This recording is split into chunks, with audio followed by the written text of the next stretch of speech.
Hi, everybody. My name is Lori Wilkinson, and here I am on YouTube. Um, I have to tell you that this all makes me a little bit nervous.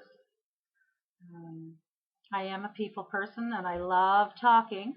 Anybody knows me. Having said that, I'm a very private person. I'm very passionate. When I am moved to share things, I just get out of the way. That's my job. I get out of the way and the message comes through me. I have the ability, the art, skill, I don't know what you want to call it, to tune into other people. I actually can tune in to your soul song, your story. I could tell you things about yourself that when you hear it, you will go, yeah, that's all true. But it's confirming to you. Um, I'm a storyteller. I guess if I had to give myself a label, and I hate labels, I would say I'm a storyteller. I do what I call elemental wellness. I deal with nature and I work with the basic elements of nature, the periodic table, the reality that nature in all her disguises, that's the list of ingredients for all the recipes, all the people. Nature itself is on the periodic table. And so everything is a combination of those elements. And so in a way, I feel like elemental wellness is like kind of like back engineering recipes. Trying to figure out what's going on with people is trying to find the specific problem with their health or whatever. This is not something that I've learned in a course from somebody else or anything like that. My life is my laboratory. I am my research project. Nature has worked through me to give me these personal and yet collective human teachings and lessons because we're all human. We're all made from the same stuff. We're all made from the same ingredients. So it's just a little of this and a little of that, and we have to tweak things for our own balance. And wellness really, you know, for myself and what nature tells me, balance is is basically what nature is all about. Nature doesn't judge things right or wrong. Nature balances. Humans use their mind, make choices, and make judgments about, do I want this or do I want that? Do I like this? Do I like that? Nature doesn't do that. Nature always moves in the direction of least resistance. So whatever is most optimal for nature, that's what nature does. If you think about, if you pour water out on the counter, if the counter is level, the water will just stay on the counter. But if the table is at all sloped, it's going to run off the table because that's what it moves in the direction of least resistance. I hope that makes sense. Anyway, so I work with nature, and which means when I say I work with nature, nature is everything. All matter is nature. Um, all physical things are information. They're energetic patterns. They actually are in formation. They're actually consciousness, information. So they're actually an energy pattern. It's like a code, and you can actually read the code, and it will tell you what the recipe of that particular, whether it's a chair or a table or whatever. There is consciousness in the cells in the molecules of all matter. So in actual fact, if there's information, you can actually connect with that and actually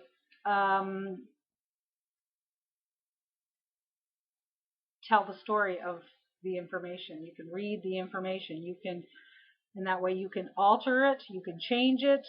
This is how we can rewrite our DNA. This is how we can repair our DNA. We have to be able to connect. We have to be able to, it's just connecting with our own story. And because this is the whole thing. We're an individual, but we're part of a collective. So, nobody gets out of this by themselves. There is no king of the castle. Okay? We're all in this together. There is no king of the castle, and if there is, it's all of us together. All right? So that's where a lot of what's going on in the world is really confusing, because there's a lot going on where people think a certain bunch are, getting more than their share and everybody else isn't getting enough and all that stuff. But in reality, the old saying, namaste, I am that you are. Obviously, you can't hurt somebody else without hurting yourself. So again, as we're all hurting Mother Earth by the things that are happening to our environment, it's making the water sick in the earth, and then we're putting it in our bodies and it's making us sick. Same with the water, the air, the food, the elements, right? So we're talking about nature. Anyway, so my whole thing with working with my big course that I do, I don't know if you can read it, Higher Ground Wellness Center, Elemental Wellness. I work with the medicine wheel. I work with the energies of, it's not just, we do, we work on it with the physical, the intellectual, the mental, the astral. We work on all different planes, spiritual, the soul. The biggest thing for me is that people don't realize that, when I hear people say, "Oh, I had such a spiritual experience," I kind of laugh to myself, because I think everything is spiritual. You're a spirit. Everything is spiritual. There's nothing that is not spiritual. We're not here to have spiritual experiences. We're here to have the experience of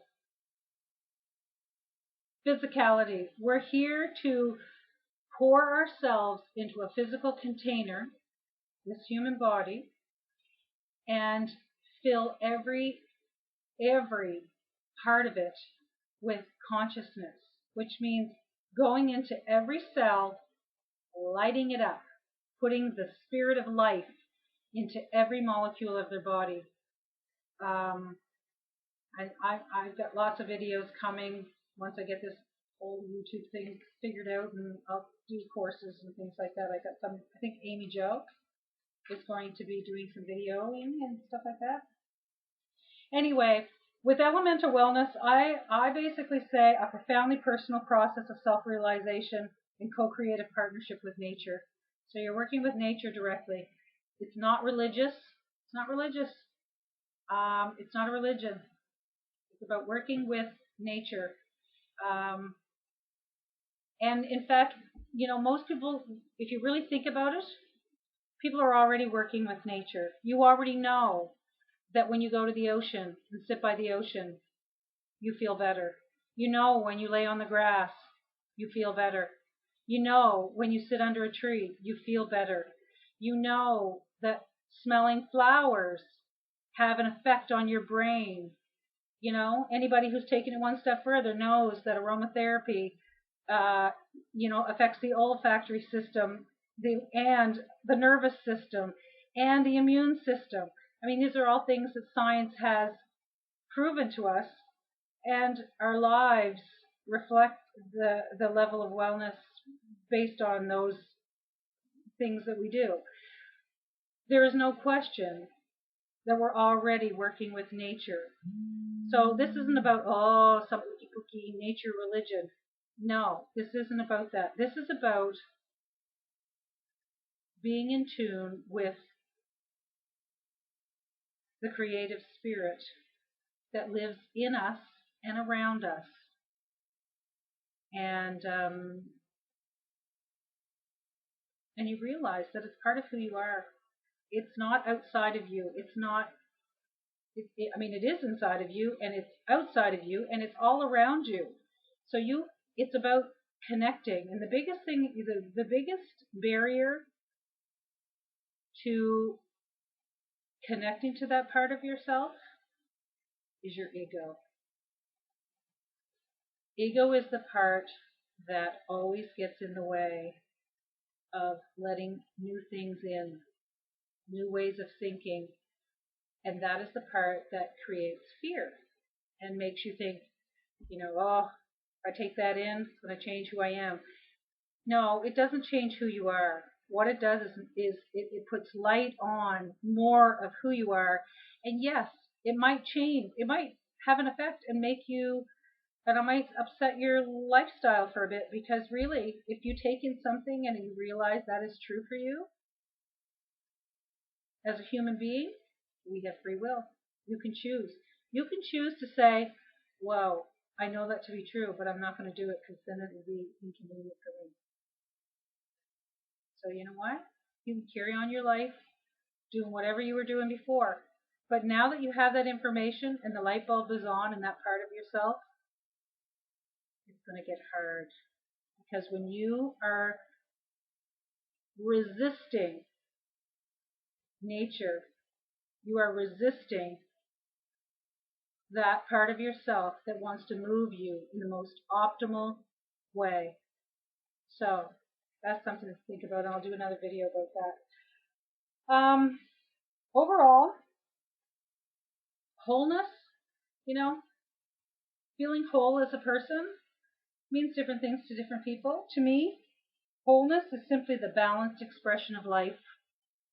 The bottom line is, it doesn't matter what you believe. It's like, how's it working for you? Is it working for you? Because if it's working for you, great. But when life gets hard, it's about asking the right questions. It's about saying, what's going on? Why isn't working anymore? And that's when belief systems have to change.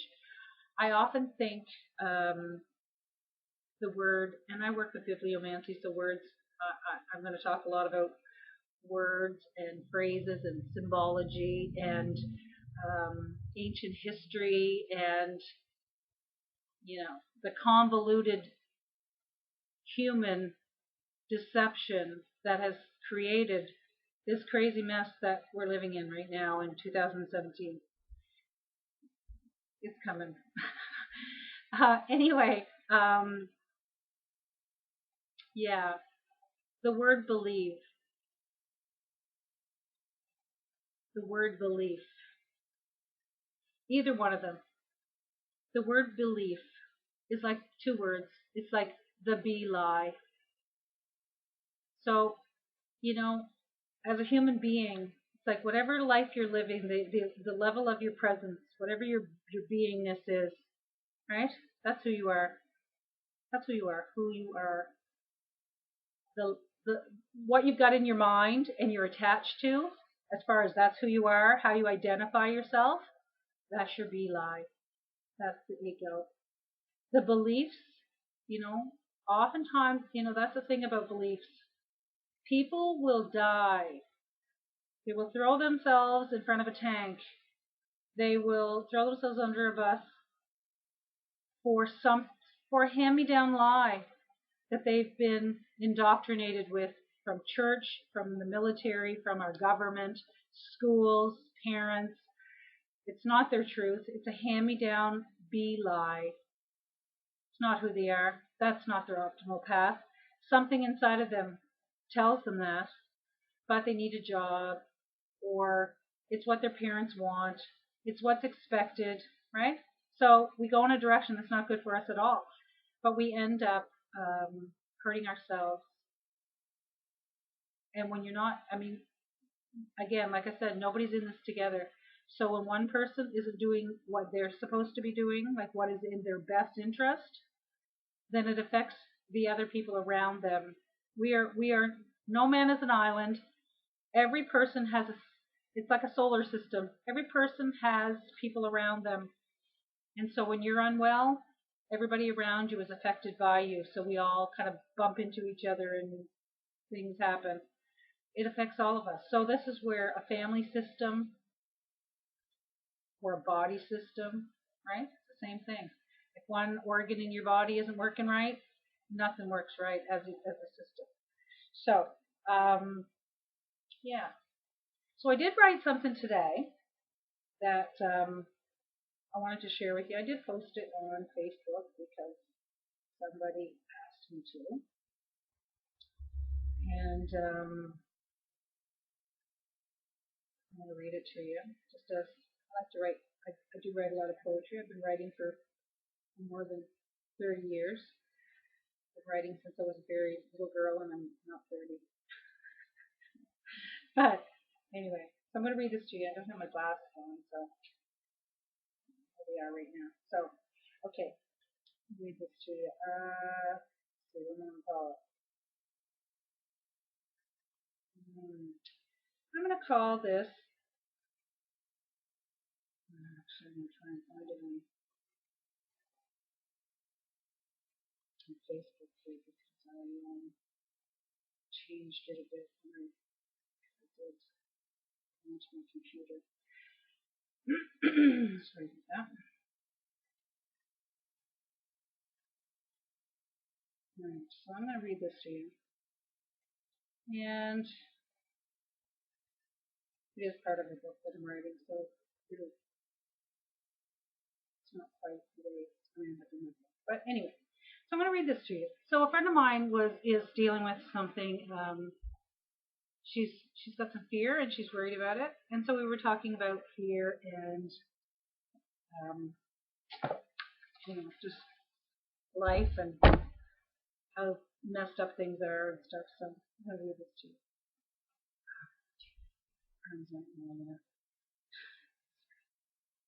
Okay.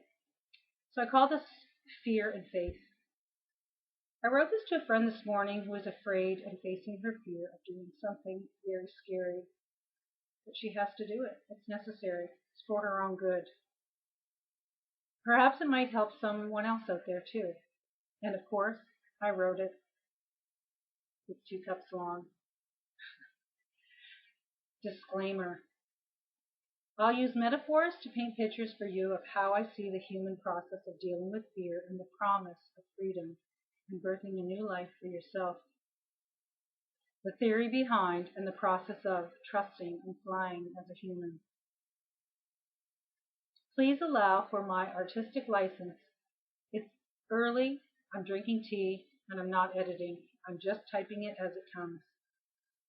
Fear lives in the mind like a scared child hiding out, always on guard, afraid of the dark, and even more afraid of the shadows that are cast by the light. Fear is like a tiny shard of a distant memory that splintered off our true self before we were even born into this present life as part of our human blueprint. Humans are born with the knowledge that we will die someday, unlike the rest of nature that experiences itself as part of the life cycle with no end and no death. This fear of death comes with us. The splintered tiny piece of us is separate from the oneness. Something happened in the programming of humanity. We have lost our memory. We don't remember why we are afraid and what happened to create this fear of the unknown, fear of death. A loop was created as an automated response to fear. We are programmed to fight or flight. A trigger was built into us to recognize and react. In reality, the ego of mind is the reactor. It reacts to fear by choosing either one of 2 responses, fight or flight. But there is a third option. The third option is holding your ground, staying present, standing in the moment and facing the fear, and doing what you have to do, no matter what. what you need to do. Being aware of fear and honoring fear as a parent would honor a scared child is the way to move this boundary of fear outwards, out of your energy system, out of your physical body as you step into a bigger life. We can bring fear to the light of freedom and introduce them to each other. As I said, I really believe that fear is a piece of our human blueprint because we are afraid to leave home. For fear we will die. But I also believe and feel this is a distortion, a disturbance in the force, as they say, Star Wars, of the original blueprint when humans lived instinctively from their true nature. Our own human nature is like the mother bird who instinctively pushes her baby out of the nest at the appointed time. She doesn't worry about doing it. She just does it because it feels right. She doesn't judge herself as a bad mother. She's not kicking the kid to the curb, but rather does what she does because that is the instinct to act on the baby bird's own behalf. There is a window of time that is optimal for the baby bird to stand on the edge of the nest and test its wings fearlessly. A bird is programmed to fly and to be free as a bird is intended at a certain time. How do I know? Watch nature for the evidence. The seeds are programmed by nature and divine timing. As all seeds are, so are we. The lupins, they all come up within a few days of each other in an area. The daisies too. Animals usually born in the spring. It's nature's design. Humans control their conception, and when they get pregnant and when they give birth, it's not always about, it's not instinctual. We're making those choices. In my humble opinion, humans, in all this human knowledge, we have gotten through schooling and media. We are surrounded by other people, TV, YouTube, internet, radio, cell phones, and the conditioning of world government regulations and intellectual standards that have been set by world leadership.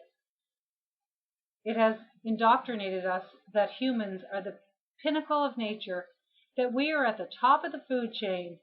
Ha ha. Last time I looked, I realized everything is food for something else. We are in a life cycle. Sometimes you're the fish, sometimes you're the bug. There's always a bigger fish and a smaller fish than you are. As a species, humans choose to nurture, coddle, and keep our human babies safe in the cruel, instinctual world of the jungle we live in. We hold our babies to keep them safe from the world, but there is a fine balance in nature between surviving and thriving.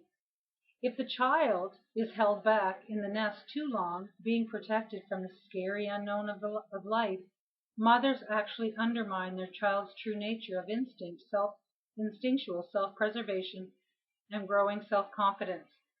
Holding them back has a crippling effect on their soul, leaving them fearful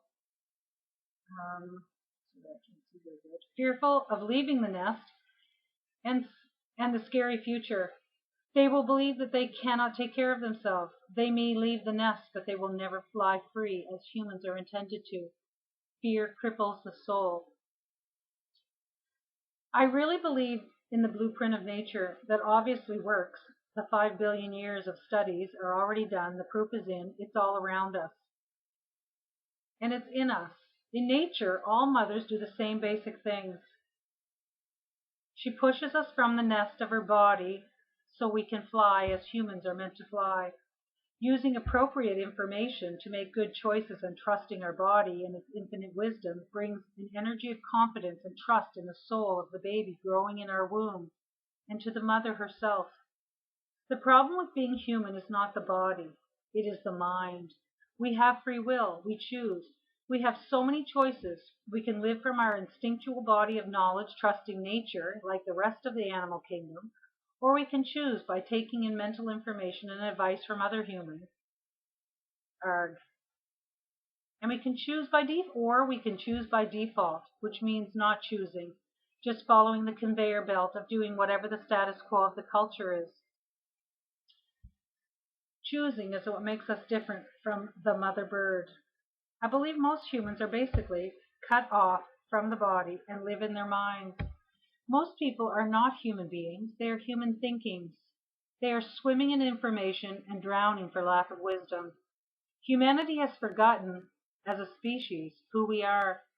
And so mothers are afraid of pushing their babies out of the nest. And so the baby feels the mother's fear. There's the loop. Birthing and parenting is something we are doing all the time to grow ourselves up on the inside while practicing on our children. I know, it's pretty deep, right? Anyway, am I making any sense to you at all, or is this just more verbal vomit? Oh, wait, I'm not finished. Yes, I need to get another cup of tea. You see, fear and freedom are incompatible. However, when fear willingly leans into and allows itself to be embraced by freedom, it ceases to be fear.